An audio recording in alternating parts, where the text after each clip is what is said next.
মামা বাড়িতে এসেছে ডোডো। টিভিতে সাউন্ডটা কমাতো জিয়া। ডোডো এসেছে দিদুনকে কমপ্লেন করতে, ওকে পরশুদিন মেরেছিলাম তাই। বল কি হয়েছে বল। কিরম মেরেছিল? কোথায় মেরেছিল? তোকে বলে দাও তো। কোথায় মেরেছিলাম? এখানটা কোথায়?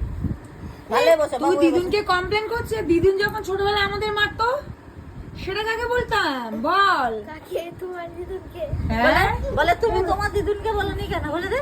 আমাদের দিদুন ছিল না, আমাদের দিদুন অনেক দূরে ছিল। কোথায়? বুঝছো? তুমি যে দিদুনের কাছে কথা বলছো না, সে দিদুন কিরম দিত জানো? ঝাঁটা দিয়ে দিত, ঝাঁটা।